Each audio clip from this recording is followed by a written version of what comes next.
आणि आता शिवसेनेनंतर राष्ट्रवादी आमदार अपात्रतेवरची सुनावणी जानेवारीच्या पहिल्या आठवड्यामध्ये होणार आहे। आज राष्ट्रवादीचे आमदार अपात्र सुनावणीची तारीख निश्चित होणार आहे। विधानसभा अध्यक्ष एकीकडे शिवसेना आमदार पात्र आणि अपात्र संदर्भात निकाल तयार करणार आहेत।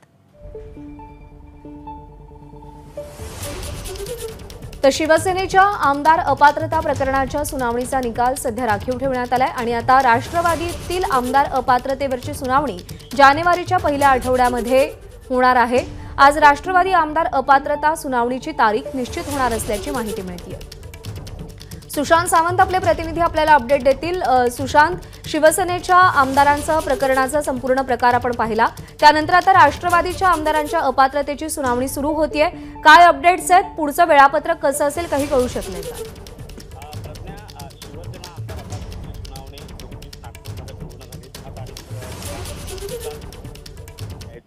मात्र त्याआधी आता राष्ट्रवादीच्या आमदार अपात्रतेची सुनावणी जी आहे ती नवीन वर्षात अर्थात जानेवारीच्या पहिल्या आठवड्यात सुरू होईल अशी आपल्याला खात्रीदायक सूत्रांकडून माहिती मिळते।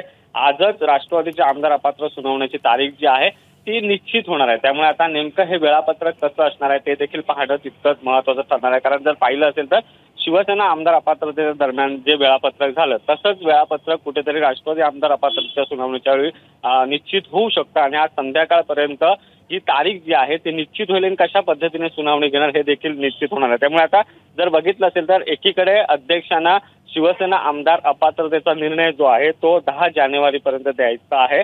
त्यातच आता राष्ट्रवादी आमदार अपात्रतेची देखील त्यांना सुनावणी घ्यावी लागणार आहे। प्रज्ञा।